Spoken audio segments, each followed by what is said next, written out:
Hey, salut à tous. Bon, la vidéo d'aujourd'hui, elle est à mon avis très utile pour tout le monde. Il n'y a pas une personne autour de vous qui n'a pas eu la nouvelle de son médecin qu'il avait du cholestérol. Alors si vous prenez des statines ou vous êtes en train d'hésiter sur des compléments alimentaires, que vous vous demandez quoi manger puisque vous savez ce qu'il ne faut pas manger, ça vous le savez, la charcuterie, les œufs, plus de fromage. Ah, si Caradoc était là, il irait sûrement se pendre sous un oranger.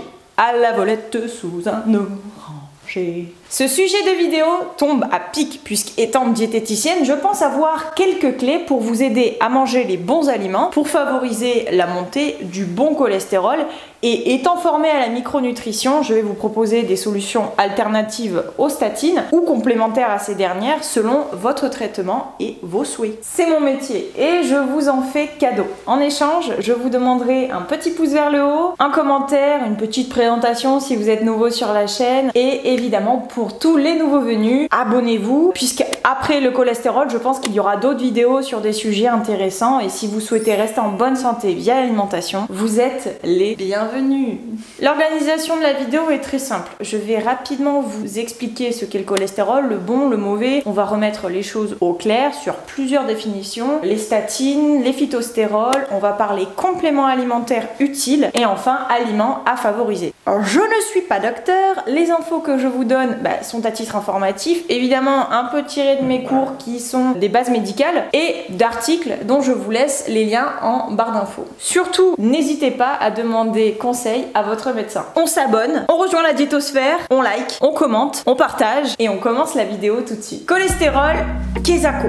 La première origine, on la connaît, elle provient de l'alimentation d'origine animale. L'absorption se fait dans l'intestin et leur absorption rentre en compétition avec les phytostérols. Alors, je vais vous faire une image, la BMW, la Mercedes qui veulent passer une barrière, d'un côté le cholestérol, d'un autre les phytostérols. On y reviendra après. La deuxième origine, c'est hépatique, ce sont les cellules du foie. C'est une synthèse, c'est-à-dire une création que l'on appelle intracellulaire, c'est-à-dire à l'intérieur de la cellule, par la voie au doux nom de l'HMG-CoA. Retenez bien ce nom, HMG-CoA, puisqu'on en reparlera dans la suite de la vidéo. Alors, ce cholestérol, que l'on va appeler Jack, doit aller vers les cellules, et pour cela, il va utiliser un transporteur, le LDL. Visuellement, vous voyez un gros camion. Et ensuite, pour retourner au foie, puisque c'est là où il va être éliminé, il va utiliser un autre transporteur. Vous voyez visuellement plutôt une petite voiture, véhicule léger, qu'on va appeler le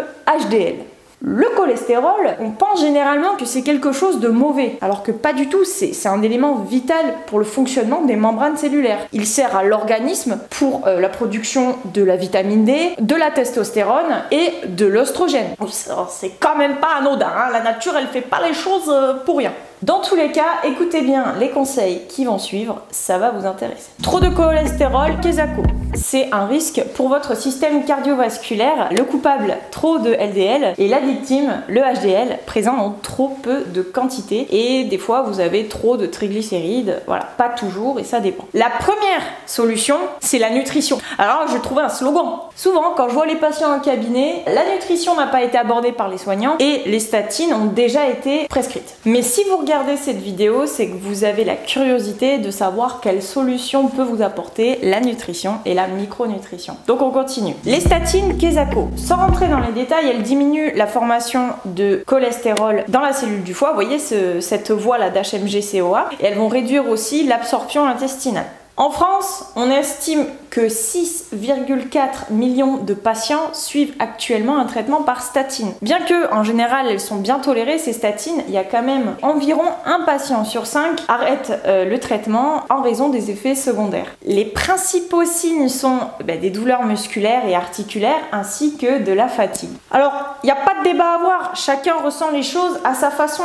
Quelle solution en micronutrition? Qu'on soit clair, je ne suis pas médecin, je n'ai pas d'avis à avoir sur les statines, mon but est de vous donner des clés pour faire en fonction de vous et de vos ressentis et de ce que vous souhaitez. Alors, en premier, je vous présente, vous avez le complément alpha oméga DHA.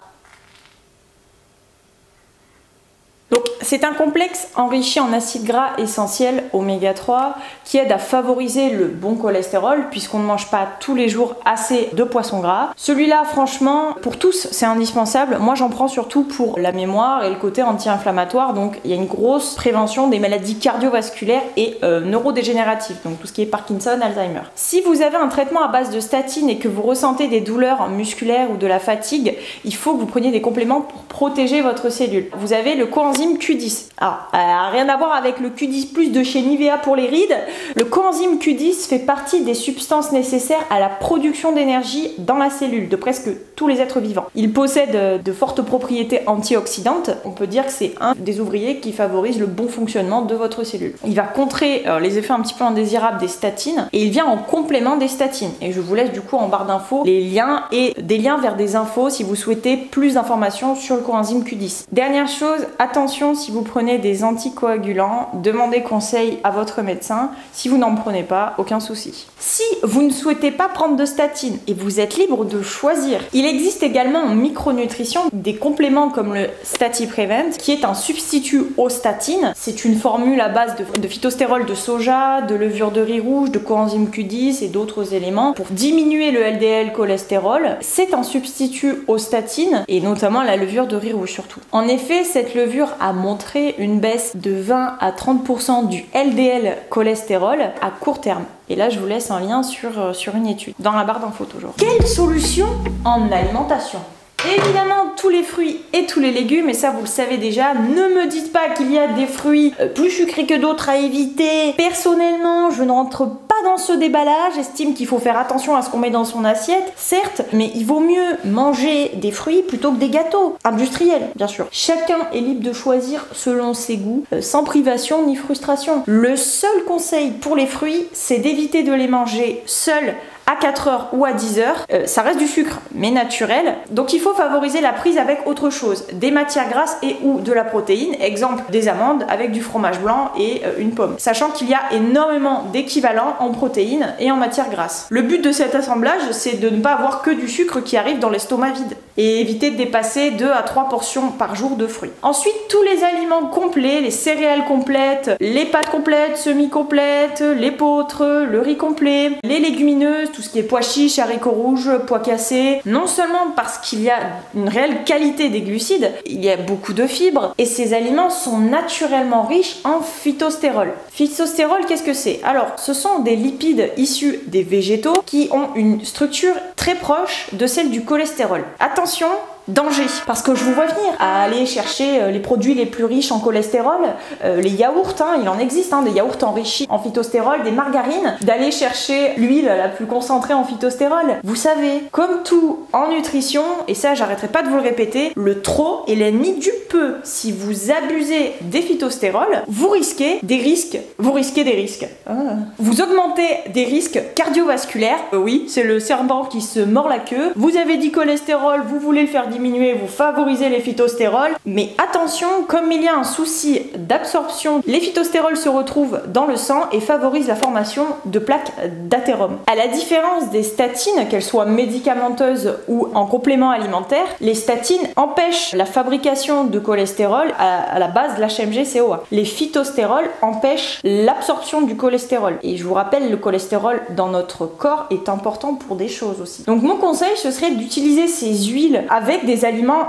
on va dire, interdits ou à limiter. Exemple, une salade de concombre avec une huile de soja, d'argousier, c'est pertinent. Si vous accompagnez cette salade d'une toute petite tranche de jambon de Bayonne, le fameux jambon de Bayonne dont vous avez envie depuis des semaines. Mais évitez de consommer ces produits enrichis tous les jours, puisqu'en fait, ils vont vous empêcher d'absorber le cholestérol qui est nécessaire au fonctionnement des cellules. Ce qui m'emmène à vous conseiller la dernière catégorie d'aliments, tout ce qui est poisson gras, riche en acides gras oméga 3, le saumon, le maquereau, la sardine et même celle conservés à l'huile, puisque l'huile conservée dans les sardines à l'huile va prendre la richesse en oméga 3 des sardines. Il y a également les Saint-Jacques, la dorade, les moules, les huîtres, et ce sont des exemples, il y en a d'autres. Toujours dans la dynamique des oméga 3. Toutes les huiles qui peuvent en apporter, le lin, le chanvre, la noix, vous pouvez aussi consommer l'aliment de base, la noix, la pistache. De toute façon, produits naturels ou en huile, même l'avocat, c'est une bonne source d'oméga 3. De façon générale, consommez avec peu de matière grasse. Si vous n'avez pas de cuit vapeur, achetez-en un, ça conserve des nutriments en général. Ça fait gagner du temps, je vous laisse un lien en barre d'infos. Vaut mieux rajouter un filet d'huile crue de noix plutôt que de la faire cuire. Pensez à mastiquer, de mettre de la salive sur vos aliments, de faire 3 repas par jour structurés et c'est terminé. Enfin, attendez, je vous ai pas parlé des œufs. Ah, le sujet des œufs, c'est beaucoup trop long. Je prévois de vous faire une vidéo la semaine prochaine et je vous annonce déjà que ça va être très intéressant. Abonnez-vous en cliquant sur s'abonner juste en bas de la vidéo, un petit pouce vers le haut, un commentaire également pour me dire que vous adorez le saucisson et qu'il vous manque. En attendant, prenez soin de vous et de vos proches. Salut!